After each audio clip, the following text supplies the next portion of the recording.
So he sat down, and it was one of these new Red Dirt songs, you know.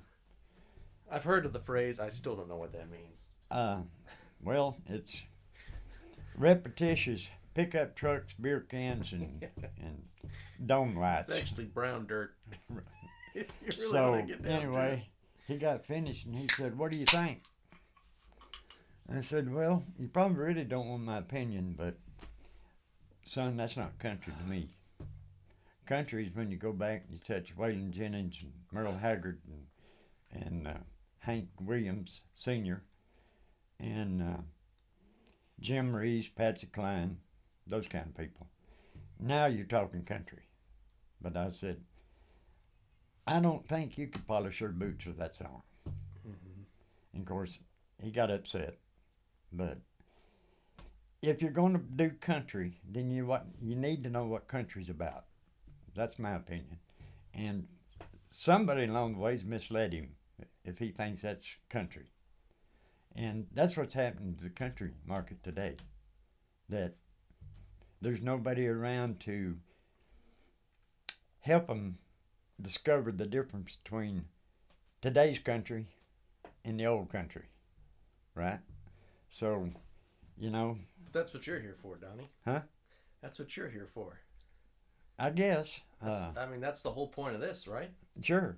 I mean, yeah, because sooner or later we're going to lose real country. Mm-hmm. I mean, it's going to go out the window, and damn near have right now, as far as I'm concerned. Because when I came up, I was writing against some of the greatest writers in the world: Willie, Waylon, Merle Haggard, uh, on and on. Sonny Throckmorton, uh, Harlan Howard, and Harlan's wife. Those kind of people that I understood what they was talking about because everything that they wrote hit me right in the heart. I'd either already heard it or lived it. So when when they talk about a broken heart, I've had one of those.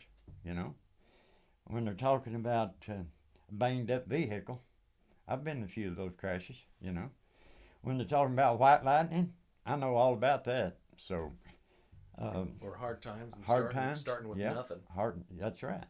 Plowed fields, uh, shins being busted by the roots of the trees you just plowed up. So snaking logs through the woods and mules, those kind of things. You know, I think that's a real country. I don't. I don't think uh, a telephone when we had the old wall telephone when you had to ring two Right. dials and crank it and two dials and Clara come on the line and said, "Yeah, who you trying to reach?" And of course she's listening in on the conversation because you know she's a busybody around town, so she wants to know everybody's business, and did.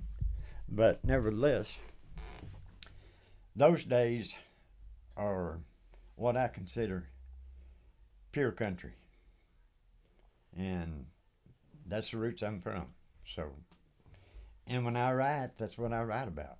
So, if I'm writing a song today, who in the hell am I going to give it to that's going to sing it and give it deliverance that gets the point across? I don't know of anybody. Maybe Alan Jackson or George Strait would be about the closest I know to come to, you know. And that's where I'd go to, but they're not accepting any of those songs anymore because they're freelance writers like myself. So you can write all the lyrics you want to and put them on all the paper you want to, but you still got to send it through some damn attorney in order for them to get it. And that attorney is a block between the people in the back room at the label and you. So the people in the back label is going to get the prestige because they're owned by the label and the company that they're working for. So freelance writers is like zilch. They're not any unless you do your own stuff. Well, and one of the reasons why I wanted to do this with you is because you do still write your own stuff. You've just compiled your own album. Yes. I thought it'd be good for people to have a context of who you are and what you've come through and all the people you've met along the way that has kind of shaped and crafted you into the singer and songwriter that you are today. Well, the last song that I'd written and sent to Nashville was less than 2 years ago, and the envelope came back faster than it went, unopened. And there's a little note on the back side of the envelope said, "Contact this number." So I called that number, and it happened to be an attorney that was, I guess, was looking for the label or working for the label.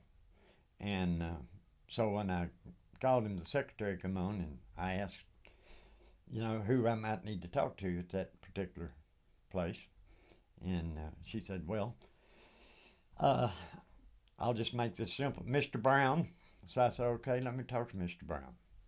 So Mr. Brown came on, and he said, well, you got a return envelope? And I said, yes, sir. He said, and it was labeled to, and I said, it was labeled to a Capitol Records. And he said, well, here's the problem. We're not accepting any outside writers at this particular point. So, unless you have a different contact, then maybe you need to come in and talk to the label, and maybe they can put you on your writer staff if it's anything they're interested in. And I said, well, what they're playing on the air today and the song I just sent you, I can't write for those people. He said, I understand what you're saying, but, that's the avenue you got to take today. And I said, well, I'm sorry. You missed out on a good song. So here we go. But then you started your own label. That's right. What's it called, Don? Mannlich Records. Is that a German name? Mannlich is a little community I was raised in Tennessee. How do you spell that? Minnelick. It was a mining salt company that once worked in that area. So, okay. So it was a mine, and the deer would come in there and lick the salt. And the bear, So they called it Mannlich. So that's where I came up with the name. And you can find it. It's on the website. It's just outside of Kugel, just 12, 13 miles.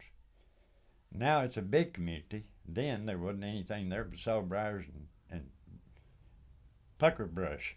But now it's all, it's all houses and paved streets. Sawbriars and pucker brush. Yeah. It was a good place to hide out if you needed to, or take your date on a Saturday night. You wasn't going to be bothered unless it's some wild animals. From the bear licking the salt. Yeah. So the beauty of you having your own record label is that now, if people who've listened to this podcast and come to find sure, they can get it. They want to actually do music the way they feel. Yes. They can circumvent all of the politics. Yeah. Having a lawyer and copyright this and right. distribution that and AR man this, they can just come to you. They can order it right over this website or this. Yeah. They can come through us through this channel and get they can come through the podcast and get it. And it's not on the market. It won't be like Walmart or any of those places because they've already been taken up by the major labels. So right. They're not going to. But it can still be protected. Anything. You can still protect their song and the property and copyright and all that good stuff. Yeah, it's copywritten and then it's run through the label. So that's the first thing I do is I always copyright the songs, which is in Washington at the copyright office. And then. But you have to have a record label like you do. Well, not necessarily for copywriting. Right? Not necessarily for copywriting, but for distributing. Okay, distributing. I had to have the label. Especially if you're putting somebody else on the label. That's like, we'll say, for instance, you have a friend and he wants to do a song. He comes in and he doesn't know anything about the protection of what he's got in his hand. So that's where I'll come in and say, look, here's what you need to do before you go any further. You need to send this to the Library of Congress in Washington, D.C., get the copyright on it, then bring it back to the label, and it's be copywritten and you're protected. Otherwise, when you release it on the airwaves out there and it's not copywritten, and if it was to go a number one hit blast of a song, then somebody else is going to pick it up and steal it, and you're not going to get anything. Mm-hmm. So let's protect you first. And that's the purpose that I started this label, in order to help the younger generation that's interested in real country, not anything outside of real country. I suppose that's the other element of why I wanted to start the channel with you, and it's that we both share the same affinity and appreciation for country music in the 60s and 70s. Yep. When it was Yep. Sort of at its zenith. Yep. In terms of creative musicianship and talent and authorship and songwriting. Lots of good talent during that time. So what I was wanting to do is for us to get through sort of the chronology of your timeline and background first, and then we'll start doing artist spotlights. Sure. Where we can Love to do that. We got a whole bunch of records hanging on the wall. We'll pick There's one, Outlaws, and Willie and Waylon, and Jesse Coulter, Johnny Horton up there, and Lefty Frizzell, Johnny Duncan, and Freddie Hart. Most people don't remember Freddie Hart, but Freddie had a great song out, and this is one of the other reasons that I started this label. Freddie had been taken off of the label and dropped from the label, and he was down in Georgia plowing his cotton field, and he had the radio on at the tractor, and they was playing Easy Lovin', which is off of that album right there. And so he gets off the tractor and goes in at lunch, calls the label, wants to know what's going on. And they said, well, that record took off, and it's doing real good.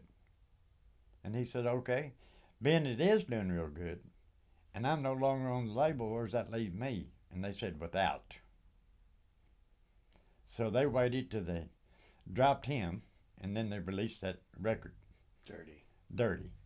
So anyway, he was fortunate enough, we'd worked with him in Branson, Missouri, and this was probably about 93 or 94. That song was way beyond that. I mean, it was back, I'm going to say 80s, early 80s, maybe. But anyway, I got a chance to talk to him, and he lowered me the level on it and how he came about, but I don't think he ever got out of it what he had, what he deserved. Yeah. And I think he had to go through several attorneys in order to get what little amount he did get. So my opinion on that, he spent everything that he made off of the label in attorney fees, which there we are again, right? So I guess if you don't want to be in the music business, you become an attorney. There you go. Well, we're just going to focus on the purity of the music. And, I remember as a kid growing up in Tulsa, I guess this is back when Dick Clark was still on the radio. Oh, no. Because he used to do, I believe they were called artist spotlights, but he would talk about a song that was coming up, and he may even still have that artist on the phone and get the backstory before they recorded it. Oh, where were you? What was the impetus for this song? What was the situation? Yeah, they used to do that a lot. And you know what? That was engaging because it made you appreciate the song more, and it made you more connected to the backstory. The artist. And then the song becomes more visceral to you. Yep. So I thought, we would do that with our favorite artists, and then I also want to present. Well, I'm not quite sure we have that much time because I've got a lot of special artists, Well, we'll start with you. A lot of great songs You'll out be there. our first artist spotlight, sir, and because you've got your album, and I think that people would probably really want to hear it after they get to know you. So well, hopefully they do, and if they do, as I say, they can buy it right through this podcast. Yeah, we'll have the links and details in the description box below, and people can click on that or send an email or. Now, I'm not all alone on this project. There's another fella that I'm going to mention, Mr. Terry Barrington, which is the producer. And Terry is along our lines. He's solid country, and he loves what he does, and he does a great job. And no need me to go any further than that, because after the nice folks listen to this, they can tell what kind of job he does. He does. Yeah, he's an awesome musician. He's a great guy. So Great we'll guy. definitely have him in on that one to Yeah. discuss it too. So Yeah, we'll bring him in when we do the spotlight on the record. We'll bring him in because he's the instigator behind the music of it. Well, with that being said, Don, what do you say we dig in at the beginning? All right, whatever.